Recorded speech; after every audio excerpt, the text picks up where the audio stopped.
Hello everyone, welcome back to Kirklees Guitar School. Today we're going to have a look at Summer of '69 by Bryan Adams. Now, a full tab of this you can download for free from the first link in the description. That'll take you to our private Facebook group. If you join the group, navigate to the Files tab, and every lesson I've ever done there you can download for free. So let's have a look at the chords for the first bit that we're looking at. So there's two very distinct sections in this song. The first couple of sections use these chords. So we've got a D, a B minor, an A, and a G. Pause the video if you need to get those under your fingers. Now, if you would rather use the B minor bar chord instead of the 4-finger sort of cowboy chord version, be my guest, but personally that's the one that I will be playing today.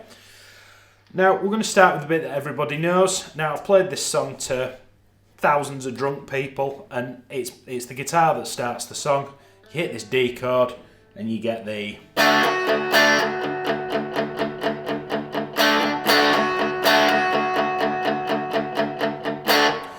So all I'm doing is I'm fretting that D chord.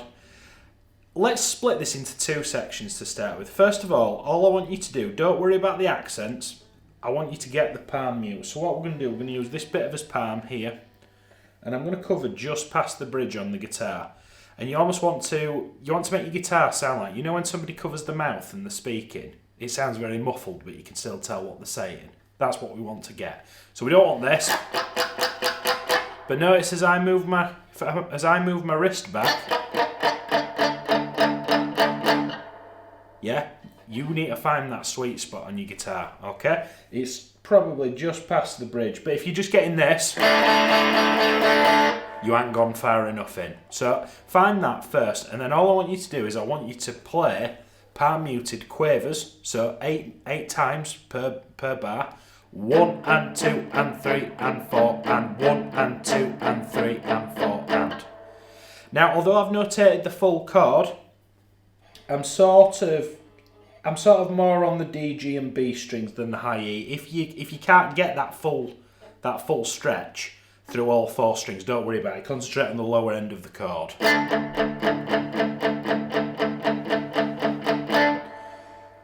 Once you've got that under your fingers, let's add the accent. So you see the funny little arrows on the first and the fourth beat of the first bar. Now that's called an accent. So all that means is I'd like you to just temporarily lift the palm mute off and hit that chord a little bit harder.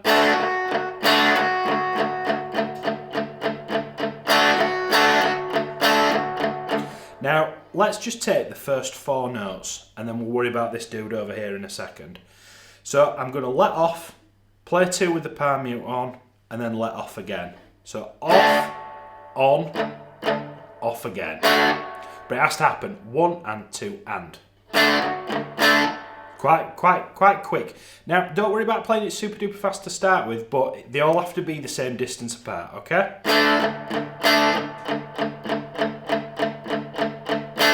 Now notice how I put this end one over here in. So you're hitting beat 1, the and of 1 and 2 is palm muted, the and of 2 is let off, and then the and of 4. Now there's two kinds of guitar players when it comes to this. There's those people that can just kind of hear the rhythm and don't worry about counting it. I'm one of those people, which I know is not very helpful for guys like you. Or some people need to literally, this is why you need to go down to the description and print the PDF off, and you can literally, with a pencil, put 1 and 2 and 3 and 4 and etc. Pause the video now and get that under your fingers. The more time you spend with this with one chord, the easier the verse is going to be. We repeat that twice for his intro, and then Bryan starts singing, and essentially it's the same thing, 2 bars of D, and then we swap to an A chord and do exactly the same thing, and that's repeated 4 times. So you'll go D,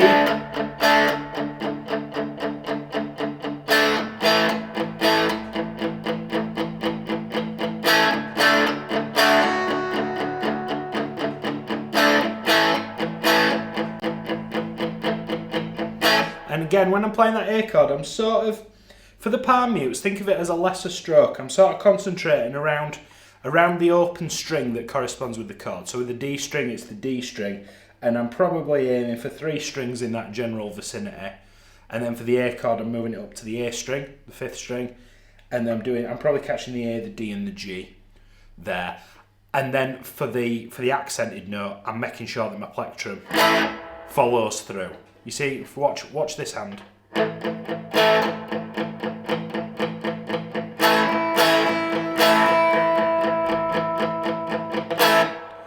Either way is up to you. Either way is fine. If you've got the full, if you can get that full stroke, great. But think of light and shade and dynamics. You know, it's the rhythm that's the most important thing. Not 100% you catching every single string. So pause the video and get that under your fingers for me.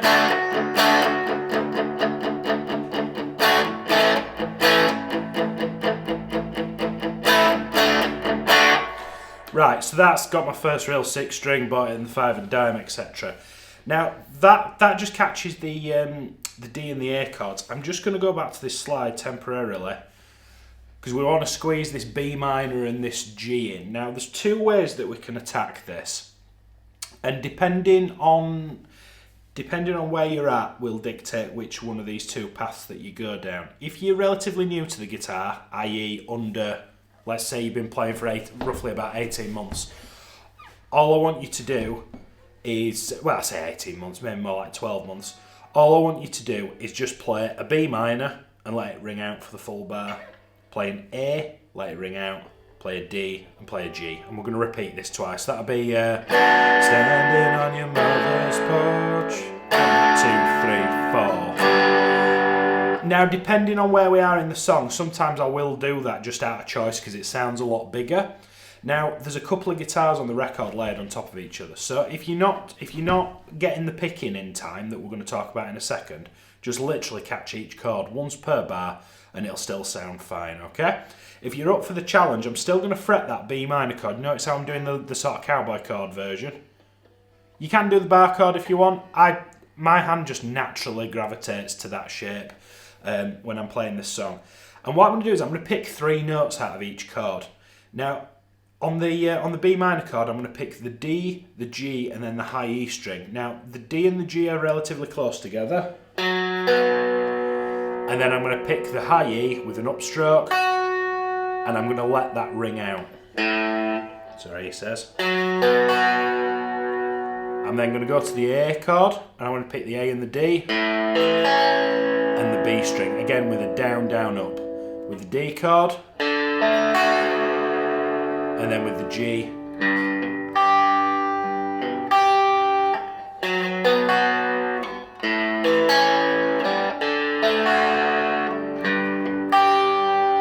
Now, this is me trying to mix 3 guitar parts into one, because there's one going. There's another strumming it. And then there's one going.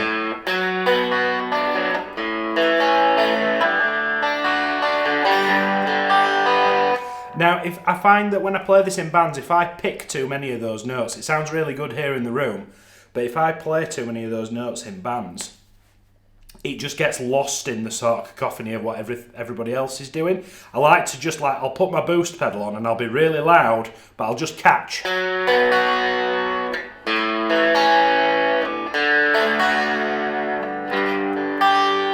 You notice how I'm sort of waggling my guitar to try and get a bit more sustain out of it because I'm not very loud here in the room today. But normally I would be getting I'd be getting loads of harmonics off my amp, really turned up. So world's your oyster with that one really. Whatever you see fit, I'm happy for you to take that path. As long as you're playing the correct chords, you can't really go wrong with that. Now we're going to repeat this slide twice, and then to finish it off, you're going to pick the B minor just like you normally would in bar 1 of the previous phrase. And then we're going to hit a big fat A chord. And that's the those were the best days of my life. Right, I'm just going to go back to that slide because I did rattle through that fairly quickly. Bearing in mind, if I'm taking too long, guys, a couple of you do say that, but then other people ask me to slow down, so I don't really know. I don't really know which to go. Use the chapters feature, that's what it's for. So that's a pre-chorus. Pause that and have a go at that if you need to. And then that bit bolts onto it. So from that point, that's kind of the vast majority of the song. Now we are going to talk about the B section, but you know, it goes intro, verse, pre-chorus, chorus. verse, pre-chorus, chorus. So everything that we've done so far, it essentially just does twice. Again, go get the PDF and it's all laid out lovely for you, okay? Then we're going to go on to the bridge. Now the bridge has some dreaded bar chords in it. Oh no, so we've got an F, we've got a B flat, and we've got a C. Now if you can't play those chords, or they're a bit of a challenge, now they do, believe it or not, it is quite, this is one of my sort of preferred songs to teach bar chords to people, because you literally, you'll see in a second, you literally hold the full chord for a bar. So you have got more time than you think to get to those chords.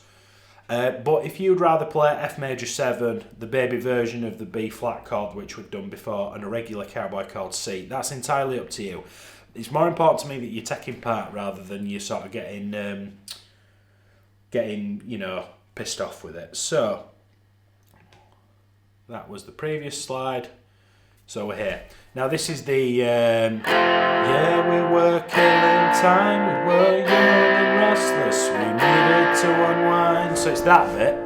Now all we're doing is I'm going to play that F chord and it's going to last for 4 beats. 1, 2, 3, 4. Now we're going to go to B flat, which I have notated like that, but I've got sausages for fingers and I really struggle to get it in. So I actually bar it twice. 1, 2, 3, 4. 1, 2, 3, 4. 1, 2, 3, 4. So that's the first part. And then what we're going to do, you're essentially going to repeat it, but the last bar's different. You're going to play that F chord. 1, 2, 3, 4. B flat. 2, 3, 4. C. 2, 3, 4. And as we'd normally go back to the B flat like we've done previously, we're actually going to stay on that C chord. And can you see how there's 8 notes? So it's 1 and 2 and 3 and 4 and. And can you see those like jaws that are opening? Now that's called a crescendo. So what that means is you're going to start picking that. And you're going to gradually get louder and louder and louder. Now I'm sort of over exaggerating that there, but you'd go.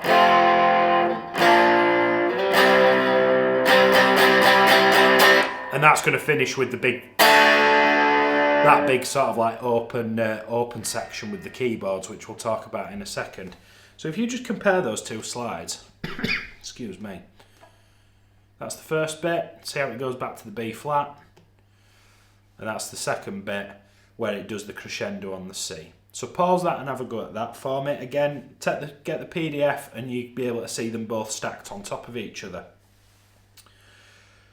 So from that point, we go back to another verse and a pre-chorus before we hit the final chorus, and there's like a little lead guitar part that I want to talk about.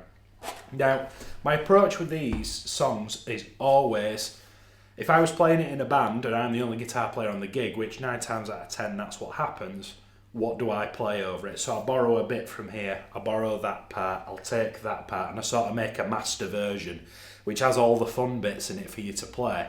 So I know some people go, oh, well, you've forgotten about this or you've forgotten about that. We can't do, unless your name's Tommy Emmanuel, you can't do 2 different things at the same time. And I'm just trying to give you the cliff notes. And if you want to study it a little bit more in depth, by all means, please do and come up with your own version. But I'm trying to sort of give you a synopsis. So after you've done verse 3, pre-chorus and final chorus, the keyboards carry on. Well, in fact, sorry, we've missed this bit, haven't we? We've just come back from Nothing Could Last Forever, and we go into this big section with a D chord, where you'll hit that, and you're going to hit that, and you see these little washing lines. I call them washing lines, they're actually called ties. That means you're going to hit this D chord here, and you're going to hold on to it and let it sustain for 8 full beats, okay? Because they're in brackets, it means you don't have to pick them a second time. You're going to hit that D chord, and essentially count to 8, hit the A chord and count to 8. And can you see the repeat markers on either side, those funny looking brackets? So that means we're going to do it twice. So you'll go 1, 2, 3, 4, 5, 6, 7, 8. 1, 2, 3, 4, 5, 6. Repeat it again. 1, 2, 3, 4, 5, 6, 7, 8. 1, 2, 3, 4, 5, 6, 7, 8. So now we've set that straight, it goes back to verse and a pre-chorus. And then in the last bit, the keyboards are going off and the song's really kind of hit its, you know, for lack of a better term, climax. And then there's this cool guitar part.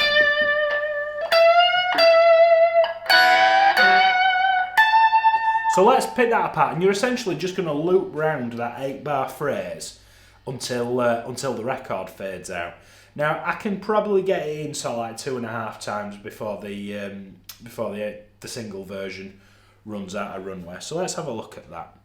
So we're going to start on the 15th fret with his index finger of the B string. Now you want to be relatively loud and you want to have a decent amount of gain on tap, okay? Because you're going to hold on to this note for 6.5 beats. And don't forget, give it a little waggle whenever you sat on a lead note. You know, give it a little shake. Scully Moore. Then with my ring finger, I'm going to hit the 17th fret and I'm going to do a half step bend. I don't want to go too far. And then you're going to bring it down as we enter the 3rd bar. And you're going to let that hold that for another 6.5 beats.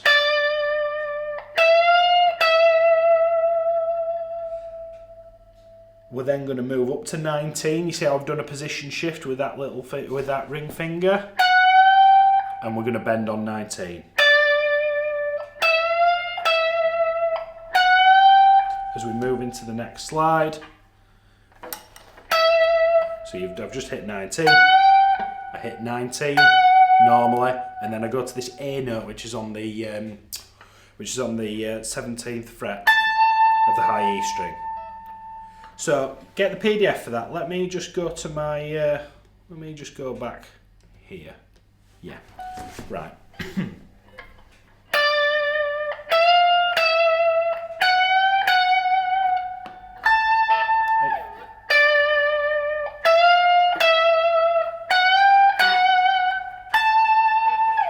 Now, I'm not very loud in the room today, so I'm not getting as much sort of harmonics off my amp, but that's when I'm playing with a band and we're sort of turned up to 11, it really, have you ever seen somebody play a lead guitar note, a bit of lead guitar, and they hit one note and the guitar sort of sings? That's what I'm going for there, but I just don't have enough gusto coming out of my rig. Speaking of which, obvious choice was the Strat. It's very clearly a Strat that he's playing on the record. I know Bryan Adams is well known for using AC30s. I don't have that, but I've got my little Fender Princeton, and I'm using a tube screamer to get that sort of like mid-boosty kind of, that sort of guttural. You don't want too much distortion. It'd sound gross if you were, I don't know, if I put something a bit heavier on.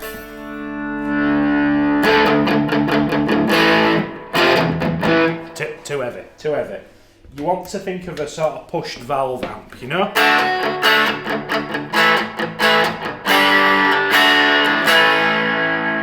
More classic rock than sort of hard rock, okay? I'm using sort of the top position, or maybe just back one into the out of phase sound. But to be honest, salt and pepper to taste. I've played this on Les Pauls and it sounds fab anyway. It's just use what you've got, but kind of don't go too heavy on the gain. I say this all the time. Guitarists use way too much gain and then wonder why the guitar sounds like crap. That's why. Okay, so I hope you enjoyed today's lesson. If you've got any recommendations for what you'd like me to look at, let me know in the comments. And don't forget, you can head over to the Facebook page and download the tab for free. I'll see you next week for another electric guitar lesson. Thank you so much.